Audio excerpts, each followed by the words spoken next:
Bonjour, je vais vous présenter la nouvelle lune en Gémeaux, donc du 30 mai 2022, qui aura lieu à 11h31 heure GMT temps universel, à 9 degrés 03 du Gémeaux. La carte est calculée pour la ville de Paris, il y a donc 2 heures de différence. Donc pour commencer, je vais vous indiquer la signification symbolique du 9 degrés 03 dans le signe du Gémeaux. Le Soleil et la Lune qui sont donc en conjonction pour cette nouvelle lune. C'est le second niveau émotionnel culturel dans le signe du Gémeaux. Alors pour la phase 70, un avion effectue un piqué. Pour développer, ça correspond au sens de l'effort et de la réalisation pratique. L'ambition élevée, aussi bien au niveau intellectuel que pragmatique. Les intérêts et activités sont variés. Les déplacements et les voyages occupent la première place. Pour cette nouvelle lune, il est question de réussir à mieux se positionner dans nos relations et dans notre environnement de proximité afin de pouvoir s'organiser. Quel est le rôle que nous avons dans nos relations et qui nous conviennent. Il s'agit de mettre en avant et faire le point sur nos compétences communicatives et affirmer notre personnalité. On renoue avec la fierté d'être soi-même, qui on est. Cette nouvelle lune est carrée à l'ascendant et à la part de fortune dans le signe de la Vierge, et elle est carrée également à Junon. Elle représente entre autres les qualités que nous projetons dans nos relations pour instaurer la coopération, le compromis, la compréhension et l'harmonie avec les autres. Et donc dans la maison 7, c'est Junon, c'est dans le sens de défendre des droits personnels. En même temps, il y a une notion de courage. Donc il y a des tensions par rapport à nos valeurs de communication dans notre entourage de proximité. Et carré à Vesta. Vesta, en astrologie, c'est la liberté, l'autonomie, la modestie, l'intégrité, dont l'accent va au-delà des intérêts personnels et se concentre plus que tout sur l'harmonie spirituelle, l'équilibre dans son foyer et le bien-être familial. Nommée d'après la divinité romaine, également appelée Hestia par les Grecs en fonction de leur propre mythologie. Il est conçu par l'union entre le dieu Saturne et l'une de ses lunes, Rhea. L'image de son symbole est une flamme par rapport au feu, ce qui caractérise cette déesse, principalement celui de la montagne que cette déesse s'est consacrée à protéger. Et c'est parce qu'à cette époque, le feu était un élément de peu abondante et très difficile à créer.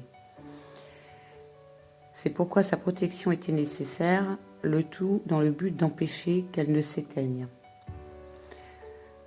Donc les femmes de l'époque l'adoraient et lui rendaient hommage, car elle est considérée comme la déesse qui règne dans la maison. Elle représente la vie de chaque personne, ainsi que le lien et la connexion entre les liens familiaux. Donc avec cet aspect dissonant, dans la maison 6, le lien avec la descendance est très fort, même s'il diminue ou progresse généralement selon les personnes impliquées et les étapes de la vie du mineur. Il y a toujours un moment fort dans la relation et dans le cas où celui-ci se produit à la fin de la jeunesse, il peut se prolonger ou se détériorer infime à l'âge adulte. Par contre, si ce moment est à un très jeune âge, il est très possible qu'il soit brusquement interrompu par une situation conflictuelle. Et la signification donc symbolique de Vesta dans le signe du Poisson, en maison 6. La confusion et le manque de direction contribuent à l'évolution de l'intuition. Capacité essentielle pour se déplacer sans encombre dans le brouillard de la vie. L'harmonie et l'équilibre intérieur sont soumis à l'évolution de l'âme, par la poursuite d'idéaux spirituels souvent difficiles à atteindre, mais qui entretiennent le feu intérieur. En aspect dissonant, ça peut vouloir dire donc il y a une déstabilisation de l'idéal, dans l'idéalisation de ces liens relationnels et dû à un manque de concentration ou d'attention. Effectivement, donc il y a une notion de trouver l'équilibre par rapport et de dire, de communiquer les manipulations. Ça peut être du chantage, ça peut être en tout cas des choses qui sont cachées et donc Mercure compte bien révéler.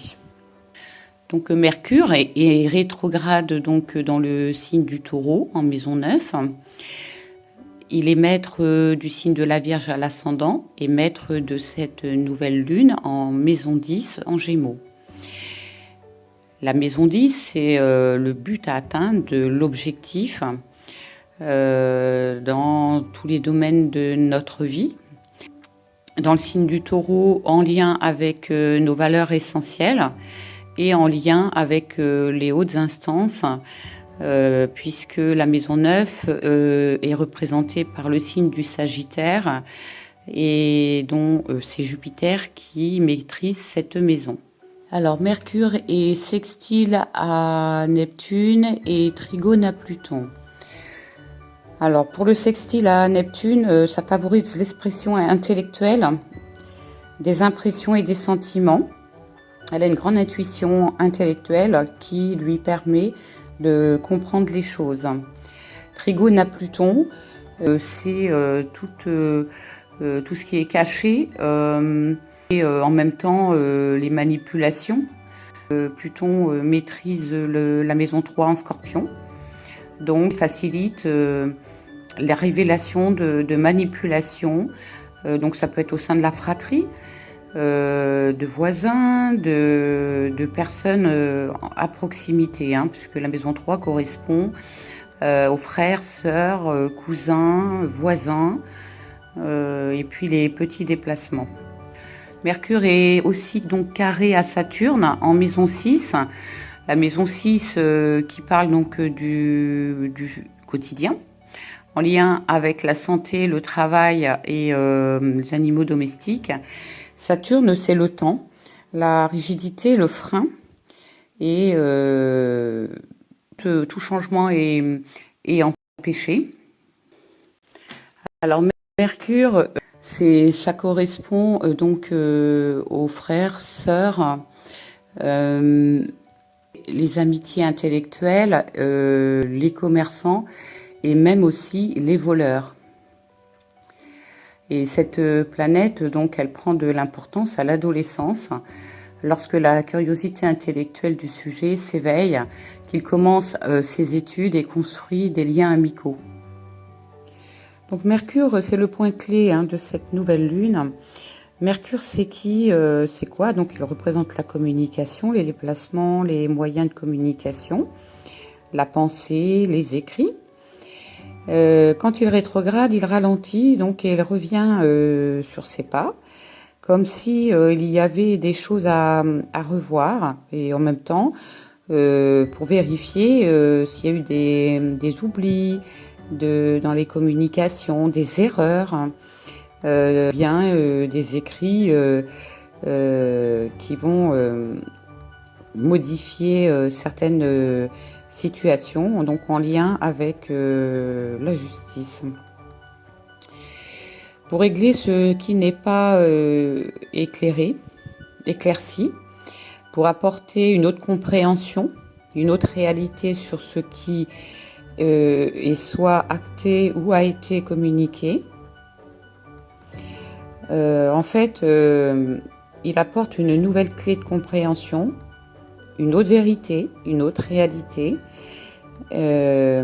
qui peut être déformée, voire voilée. L'astéroïde Karma, donc qui est dans la maison 3 en Scorpion, et le nœud lunaire fait une opposition à Mercure également pour cette nouvelle lune. Donc l'astéroïde Karma Les lois du karma nous disent essentiellement que les forces que nous avons mises en mouvement, il y a 10 minutes ou il y a 10 vies, nous reviendrons. Si, alors que le karma symbolise la responsabilité et le paiement de nos actions, la réincarnation nous offrirait l'opportunité de continuer à avancer. C'est autrement dit la loi de cause à effet. Il y a une phrase, une base pour toute action que l'on entreprend tout au long de sa vie. C'est « ne faites pas aux autres ce que vous ne voulez pas qu'ils vous fassent ». Donc la grande loi du karma ou la loi de cause à effet.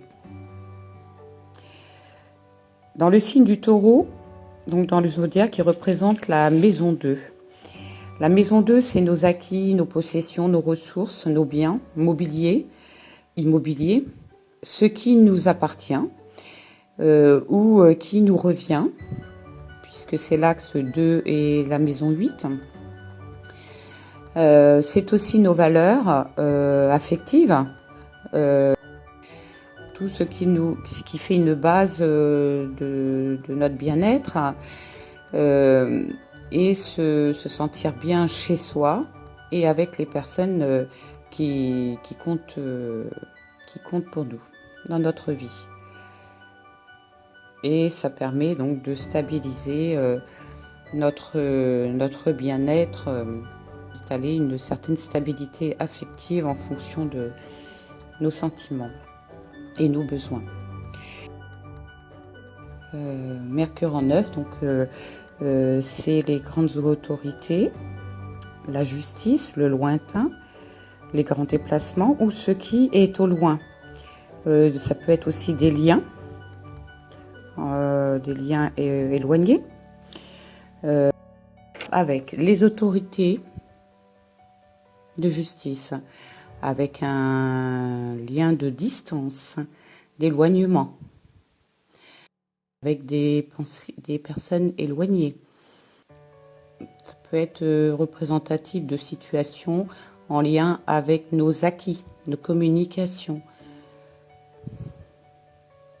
nos possessions, aussi bien que de nos valeurs affectives et légitimes. Donc la maison 3 et la maison 6, la maison 3 le Gémeaux, la maison 6 signe de la Vierge, il peut être question de la fratrie, des problèmes de communication, voire de manipulation, de mensonges ou bien de vol, avec des frères, des sœurs, des cousins, des voisins, où il y a une conséquence au quotidien. Donc il peut y avoir des conséquences en lien avec la santé et le travail. Et aussi peut-être les animaux de compagnie. Cet ascendant Vierge, je communique, je me déplace au quotidien dans mon environnement de proximité, en lien avec le santé et le travail. Donc je dirais que Mars et Jupiter, il y a une action puissante et juste, puisque Jupiter c'est la foi, Mars il agit. Donc Jupiter c'est les lois de l'univers. Il y a une action de juste à faire et puissante pour révéler des affaires, des situations vécues au quotidien, en rapport avec la santé, avec des conséquences sur le travail au quotidien, notre façon de vivre au quotidien, sur des vols éventuels, de nos acquis légitimes, ne pouvant donc apprécier un bien-être et en lien avec nos possessions ou les ressources matérielles et des personnes chères, éloignées, par des relations donc au sein de la famille qui auraient déformé, caché, manipulé, voire menacé et déformé la réalité de fait. Mars-Jupiter avec Mercure rétro. C'est comme si Mercure, hein, les écrits en finalisation. C'est la révision, je dirais, pour préparer l'action. Il y a une analyse qui revient un peu pour voir si on n'a rien oublié, de façon à poser l'action juste et irréversible, hein, pour trancher et en finir avec des situations toxiques, hein, des relations toxiques, hein, et en lien avec la famille et l'environnement de proximité, qui ont des conséquences sur la santé et le travail et nos acquis légitimes au quotidien, afin de rétablir donc la vérité et un équilibre et une sorte de fierté, surtout la vérité sur ce qui est caché, en passant par la justice. Et d'ailleurs, les communications, Mercure en 9, ça peut aussi représenter les avocats, toutes les autorités compétentes qui peuvent aider à exprimer certaines vérités qui, avec Pluton en Capricorne, est bien cachée, bien enfouie. Et voilà.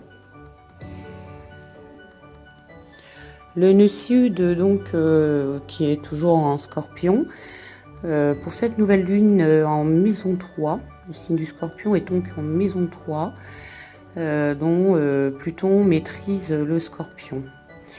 Et en fait, ce nœud sud en Scorpion, la signification, c'est que l'âme vient d'un contexte qui lui a demandé du courage et de l'énergie.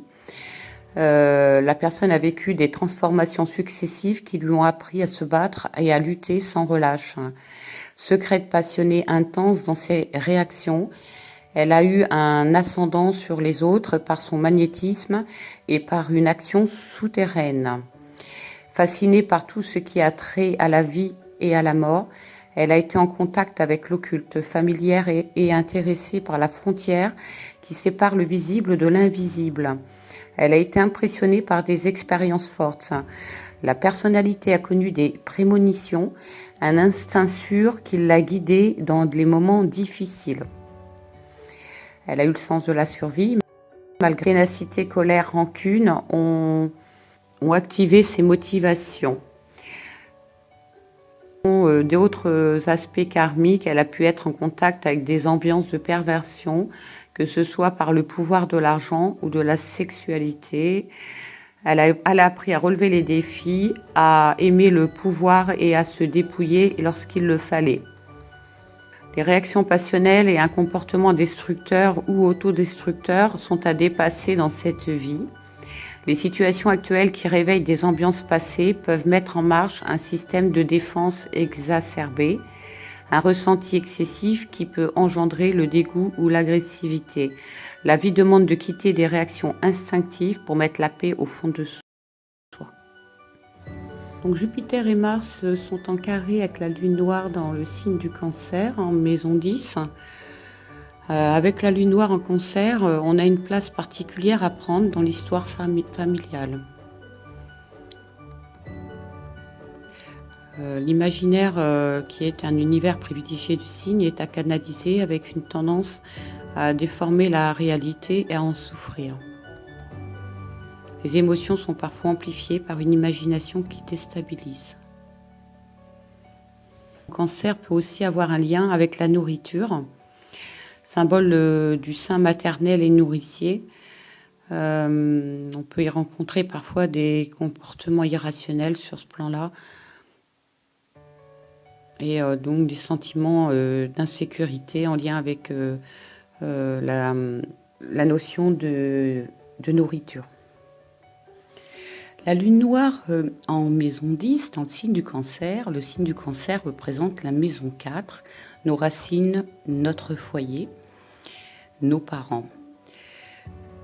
En aspect de tension avec Jupiter et Mars en maison 8, Ça peut vouloir dire aussi la maison 8, hein, l'héritage. Ce que notre famille nous lègue. Et donc avec Jupiter dans la maison 8, c'est faire une action en passant aussi avec l'avocat, les avocats ou des juristes pour la maison 9 et Mercure. Faire une action en justice pour faire respecter la loi.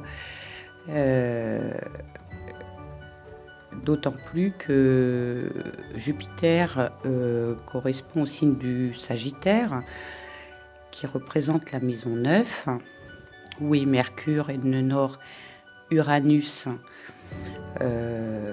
Pallas et Vénus pour cette nouvelle lune. Donc c'est bien en lien avec la famille et les racines. Je vais arrêter là pour cette vidéo. Vous avez toutes les informations en dessous de la vidéo. Si vous voulez me joindre et m'envoyer un mail, je vous répondrai avec plaisir. Je vous souhaite donc une très belle nouvelle lune et je vous dis à la prochaine pleine lune. Merci.